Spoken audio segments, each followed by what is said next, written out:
How many of you love the different seasons of the year? When we were in process of coming to Tehahapi, they told us it's the city of four seasons. There's not many of those in California.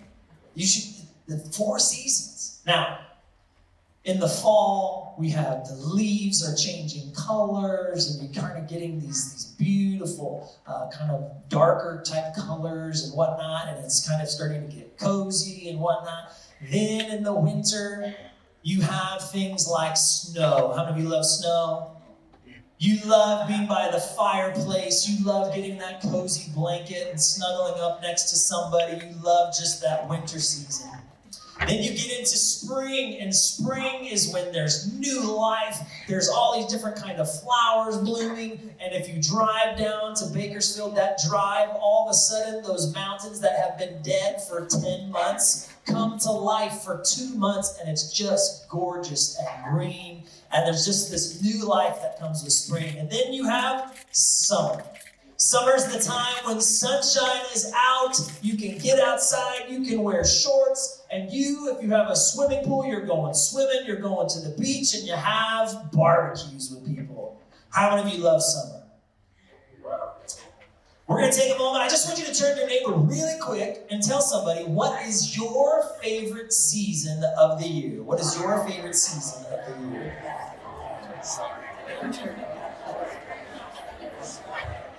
That's why you're always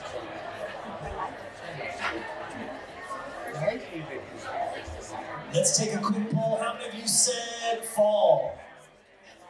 How many of you said winter? How many of you said spring? How many of you said summertime?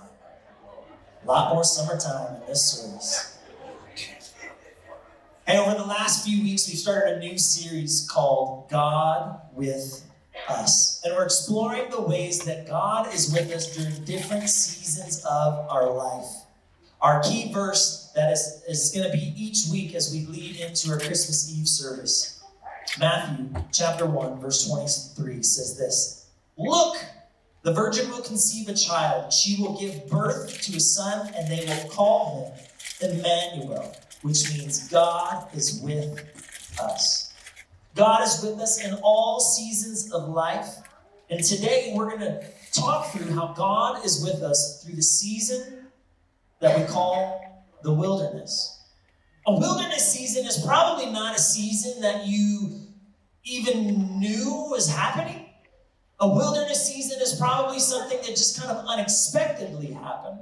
And you're trying to figure out, like, wait, why am I here right now? Like, what's going on in my life? Like, why am I in this job? Or why am I in this place? Like, why am I here? And you're just trying to figure out what is happening. You might be a little bit uncomfortable in this wilderness season. But a wilderness season has true value. A wilderness season is a season of preparation. A preparation for what is next. One of the greatest stories and the lengthiest of stories in the Bible is the story of the Israelites coming out of Egypt. For 400 years, they had been slaves to the Egyptians. They had been forced into manual labor. They had been mistreated. They had been abused, and generation after generation and generation was being raised under this slavery. But God set them free. And as they were set free, a whole new wave of things started to happen. You see, God had a promise for them, something called the Promised Land, a place where it was supposed to be filled with milk and honey. This place that was the place that he had set aside just for them. But here's the problem. When they were on the verge of the Promised Land, they sent in 12 scouts or 12 spies to go look inside that land. And they came back and they gave their report to the people, and they said, the land is amazing. The fruit, the vegetables, amazing. But there's some giants living in that land. And there's some big fortified cities living in that land. Well, 2 guys who were out of that 12, they said, hey, but God is with us. He is for us, and he is sending us. He is going to be right there with us, and with his help, we will win. But then the other 10 said, this is pretty scary. There's no way we're beating these giants. There is no way that we can get into this place. Numbers 13, verse 31. But the other men who had explored the land with him disagreed. We can't go up against them. They are stronger than we are. So they spread this bad report about the land among the Israelites. The land we traveled through and explored will devour anyone who goes to live there. All the people we saw there were huge. We even saw giants there, the descendants of Anak. Next to them, we felt like grasshoppers. That's what they thought of us too. So here's what happened. The Israelites were scared and they refused to go into the land. And as a consequence, God sends them into the wilderness.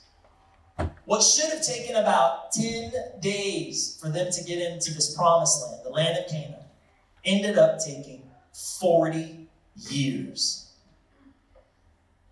Here's why. Even though they had been set free, they had been slaves for over 400 years. They physically had been set free, but mentally they had not been set free. All they knew was slavery. They had lived a life of bondage, but they did not know how to become free.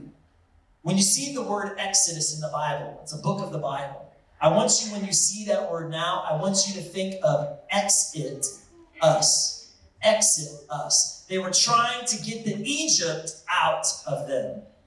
God was trying to get the Egypt out of them. He was trying to get the past out of them so they could step into the future, because they were not ready to go into the promised land.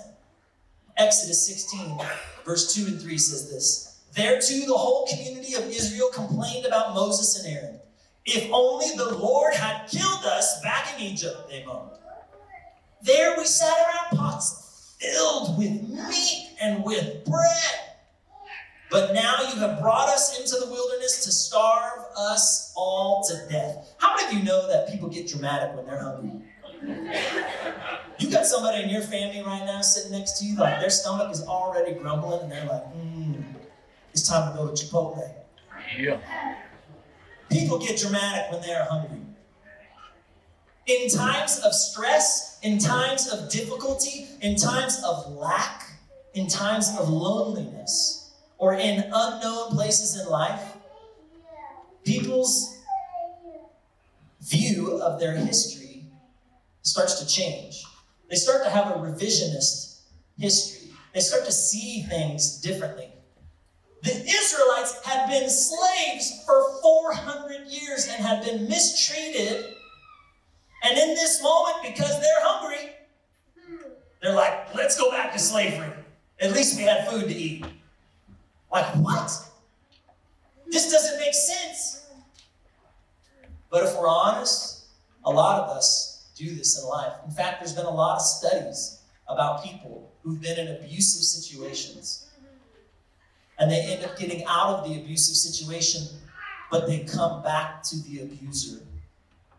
And the reason they do, because even though there's fear, even though there's trauma there, it's at least what they know.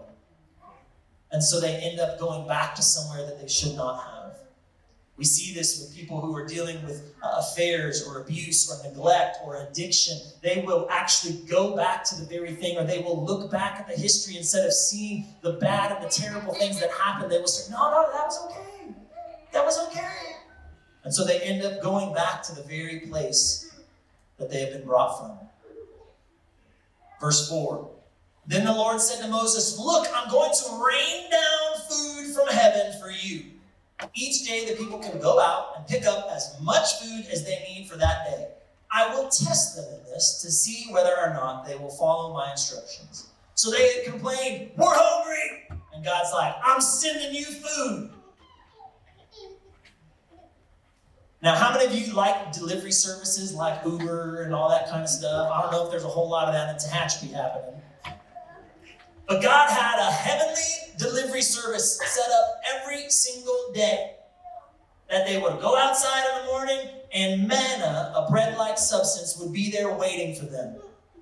That's amazing. God took care of his people. My first point to you today is that in the wilderness, we learn to rely on God's provision. In the wilderness, we learn to rely on God's provision. They needed food, and God provided manna. Now, eventually, they got sick of the manna. You eat something every single meal, and then you're like, yeah, I'm done with this. How many of you, you love something until you don't? You just overdid it. Your mom and dad, they fed you bologna sandwiches your entire life, and now if you see bologna, you vomit. It's just one of those, you just can't. Nope, I can't go there. So they were tired of this manna, so God did an incredible miracle. He literally made birds fall out of the sky, and all of a sudden now they had food to eat. They didn't have to go hunt for it, nothing. God brought them food to eat. And then they needed water, and God provided water. You see, God in the seasons of wilderness brings provision. That provision may be a friend. It may be somebody who God has sent to do the journey with you. God may give you unexpected resources. God may send finances to you. He may send blessings to you. He may send relationships and connections with people. He may send open doors that you never could have opened yourself, but because you're in that season, God sent the season. He sent the person there and opened the doors for you. You see, in the wilderness season, God is preparing you. In the wilderness season, God is preparing you. My second point today is this. In the wilderness, God prunes you. God prunes you. What does that mean? That means God is cutting off some things of you. Now, when somebody says, I'm going to cut something off of you, does that sound pleasant? That sounds like pain. That sounds like discomfort. But in a pruning season, God is taking things off of us. I'm not going to read through it, but in Exodus 20, God is pruning his people. He's preparing his people by giving them the 10 commandments. Literally, it's the foundations of almost all of society on planet Earth comes from our 10 commandments. The basic things of reorienting our priorities, that we put God first. And then we honor our parents. And then we have the big no-nos. Don't kill people, don't murder people, don't lie to people, all those types of things. These are the foundations of who we are, and he gave us this to help us die from the old self and learn to live in the new way, the better way that he has established. In a season of wilderness, God may be pruning you of some things. Let me give you some examples. He might be pruning you of your struggle with authority. Some of us, man, we don't like to be told what to do. We cannot stand our manager, our boss, or anybody, our teacher, our coach, trying to tell me what to do. And we need to learn respect. Maybe you're somebody that you struggle with anger. And in the season of the wilderness, God is trying to prune that off of you. He's trying to make that short fuse a whole lot longer. He's trying to develop ways for you to express that anger without hurting people or without hurting you with words or physically, whatever it may be. He's trying to prune you. He also may be trying to prune you of things like your pride and ego, that I can do it on my own. I don't need your help. I can do it by myself. He may be trying to prune you of trust issues because of X, Y, and Z. These things happen in my life, and this person did that, and so I don't trust anybody. And God's trying to tell you, you will not be ready for the next season of your life unless you learn how to trust once again. God may be trying to prune you of the past hurts and the traumas that you have gone through. He's trying to provide healing. He's trying to provide forgiveness. But if you aren't ready to do that, you won't be ready to step into the next season. God is trying to help prune people of control. Like you just have to have everything figured out, and it has to be done your way on your time. And God's like, nope. You need to let that go. You need to learn to trust me and trust my time. In the wilderness, God is preparing you for what is next. My third point to you is this. In the wilderness, God protects you. God protects you. Exodus 14, starting verse 10. As Pharaoh approached the people of Israel, they looked up and panicked when they saw the Egyptians overtaking them. They cried out to the Lord, and they said to Moses, "Why did you bring us out here to die in the wilderness? Weren't there enough graves for us in Egypt? What have you done to us? Why did you make us leave Egypt? Didn't we tell you this would happen? while we were still in Egypt, we said, leave us alone. Let us be slaves to the Egyptians. It's better to be a slave in Egypt than be a corpse in the wilderness. But Moses told the people, don't be afraid. Just stand still and watch the Lord rescue you today. The Egyptians you see today will never be seen again. The Lord himself will fight for you. Just stay calm. There are people that just need to hear that.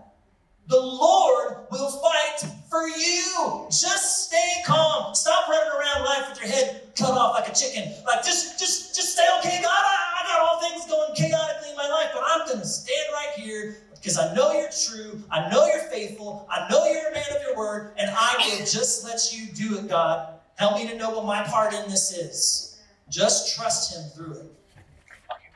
The story in the Bible goes on that the Lord parted the Red Sea and the Israelites walked across to the other side. And when their enemies pursued them, that Red Sea came back together and wiped them off planet Earth. You see, sometimes God will reposition you in life. Sometimes you enter into a season of wilderness because God is actually protecting you. You may not even know it in the moment. But God sees something coming and he puts you over here to shield you from the attack of the enemy that is happening. In the wilderness, God is preparing you for what is next. My fourth point is in the wilderness, God prepares you. How many have ever been to the mall before? You go into one of these perfume or fragrance shop and you're looking for cologne or perfume. You're trying to smell good. You go in there and there's like 1,000 different kinds in there. And you're like, oh man. This is why people, when they find one smell that they like, they stick with it their entire life. Because it's just overwhelming when you go in there. And it's interesting too how certain smells can take you back to different places in your life. If you smell CK1, you're like 1999. NSYNC, Backstreet Boys, 98 Degree, like it just takes you back. It's like, okay. But imagine you go into a fragrance shop and you're looking for that smell, so you take that and you're like, on the little thing, and you're like, oh, it's a little too fruity. Get another one. That one smells like grandpa. All right, now we're getting there, And you keep doing this, trying to find the right smell. But what ends up happening is you started to smell so many things that you cannot distinguish the intricacies of the smells anymore. So they have this thing there, like a bowl full of coffee beans. And you're like, what is that there for? And then you're like, I know why. And so now you pull it up and you're like, Starbucks. It's a palate cleanser. Those coffee beans are actually there to help like reset your sensory smell so that now you can and go through the next 300. Right? Like, and you do that occasionally because you feel like you're getting overwhelmed. Can I tell you?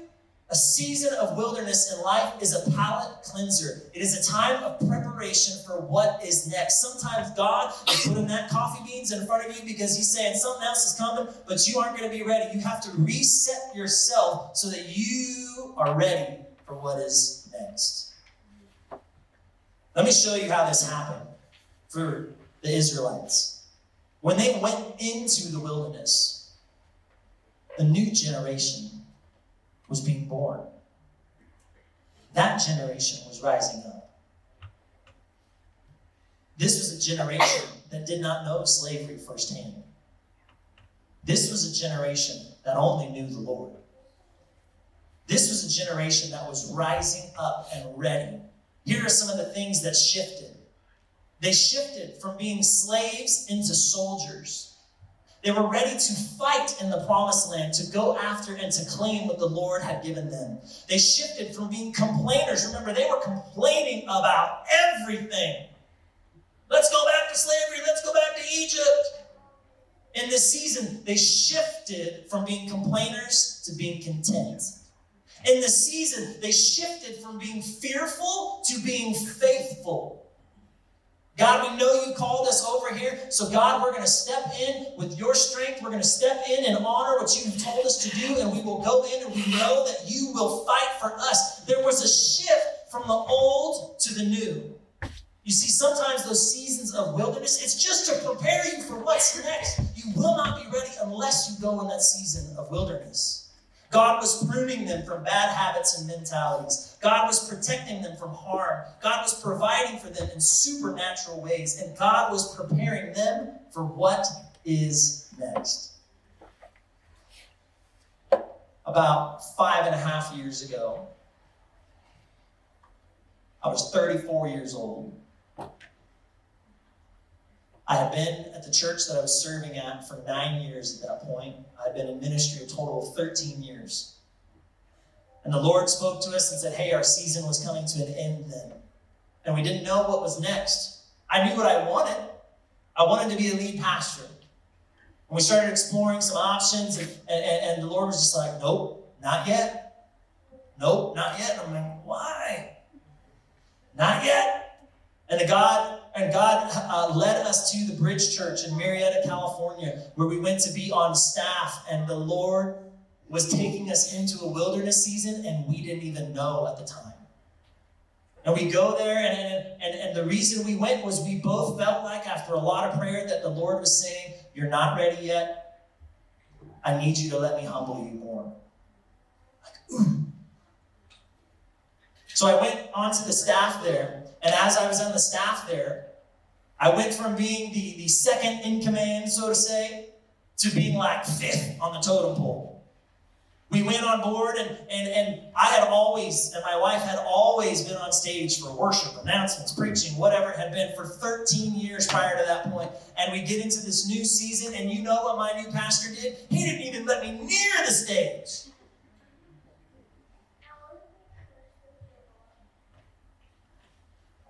Here's why. We were exhausted and depleted, and we didn't even know it. And we sat and we went to church.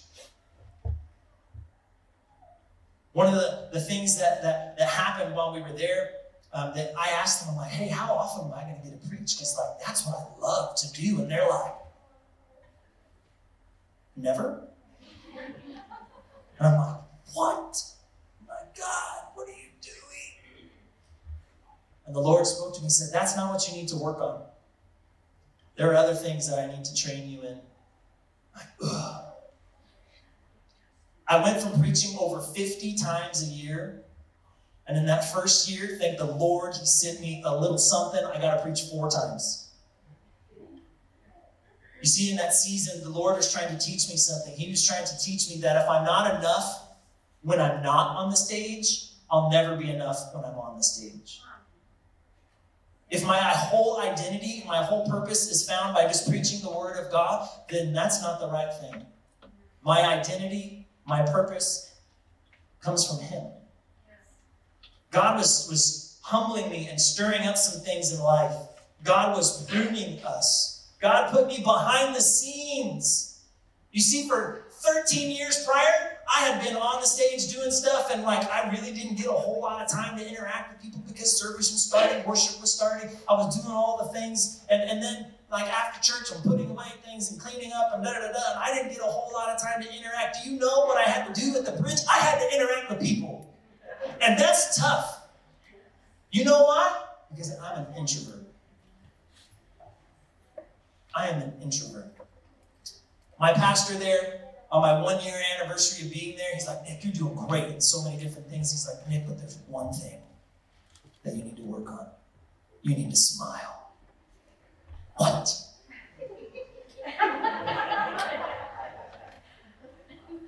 You see, God was teaching me how to work with people, how to interact with people, how to smile. And I know that sounds silly, but the Lord was trying to teach me how to smile, how to interact with people. While we were also in this season, God was protecting us. About 18 months into our journey there at the bridge is when COVID happened. And COVID was crazy. And was crazy for the church world. Nobody knew what to do. Nobody knew what was right or wrong to do. Everybody was saying this, everybody was saying that. If you do this, what happens? Is the church going to collapse? Is there still going to be funds for the church? Is there still going to be this or that? I remember the day I was walking through the church halls and I was like, God, I am so thankful that I am not a lead pastor right now. And as soon as I said it, I went, the Lord was protecting us. Because I would have been a young pastor walking into one of the most unprecedented times in church history, and I wasn't ready for it. Thank you, God, for putting us in a place of protection. God also put us in a place of provision during this wilderness season. You see, it was right in that COVID time, too, that some crazy stuff started happening. We've referenced this a lot. And the reason we reference it a lot is because it was a turning point in our life. There was a 6-month window where my wife lost 4 family members. She lost her grandmother on both sides, she lost her great uncle, and she lost her hero, her father. When you start going to funeral after funeral, and you start walking through some really hard stuff,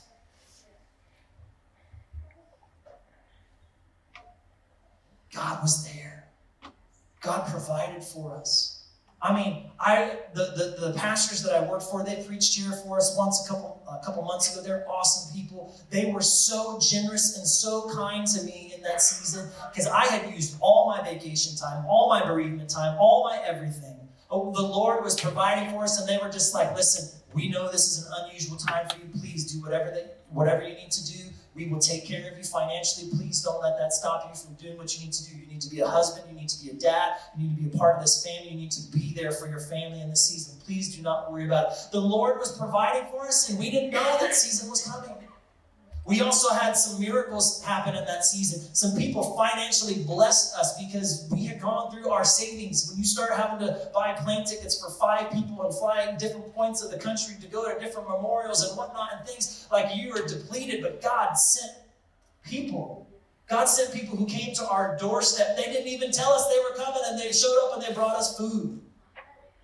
There was people who called and said, hey, we just want to give you and Jessica a night off. Can we come and can we watch the kids so you guys can just go have a night to yourself? God was providing for us. He was giving us new tools and new relationships. He was teaching me things that I needed to know to become a good pastor. The Lord had put us in a place of provision. Your season of wilderness is actually a good thing. It's a season of preparation for what is next. And you will not be ready unless you go through the season.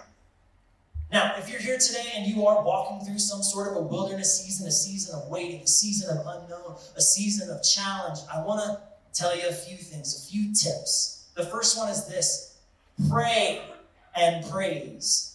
Pray and praise. Go to the Lord. Communicate with Him on a daily basis, on an hourly basis if you need to. Talk to Him. Tell Him what you were feeling. He can take it. Because here's what happens when you start to pray and you start to get out those things that are going on in you. The Lord starts to stir up some other things in you. What do you mean by that? Look through the book of Psalms. You see King David, he's writing all these Psalms, and in the beginning he's angry and mad, and I want to destroy my enemies, and I want to this and that. But by the end of the Psalm, he's like, through his prayers, he's like, God, but I love you. I trust you through it.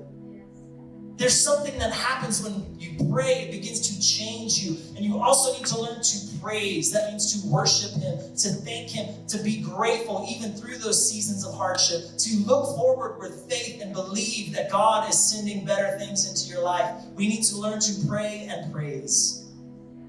The next tip is that you need to learn to keep your eyes on God. There is so much that happens here in our life. But you know what stays the same and remains constant is the Lord. And we need to keep our eyes on the Lord. Corrie ten Boom says this: if you look at the world, you'll be distressed. If you look within, you'll be depressed.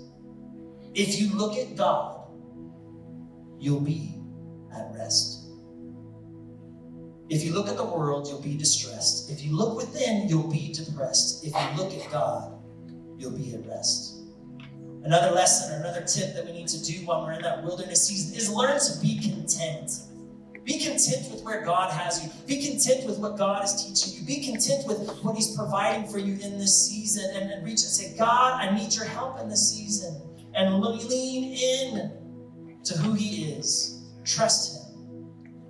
The next tip is to remember that God has a plan. If you are in a season of wilderness, it's because God has a plan for you. He is teaching you and preparing you for what is next in your life. You will not be ready until you go through that season. And He wants something for you. So learn in that season. And lastly, we need to remember that God is with us. That God is with us. No matter where you are, you cannot outrun God. He loves you, and He wants relationship with you. You are not to walk this journey alone. He wants to do it with you. And remember, nothing is too difficult for Him. You see impossibilities. He says, I've got that covered. I've got provision for you. I've got protection for you. I'm going to prune this thing off of you. That might be uncomfortable, but I'm preparing you for what's next. As I get ready to conclude, we often face battles and problems, things that feel like they're crushing us, or they feel like, what are we going to do? Maybe you feel forgotten. Maybe you feel alone. Maybe you feel like you're walking through a struggle.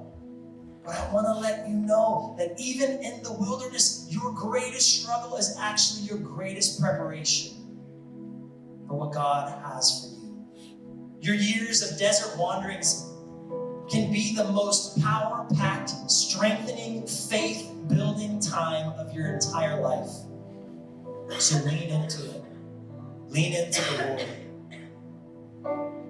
And we need to remember this, that scriptures tell us, my presence will go with you, and I will give you rest. You're not alone.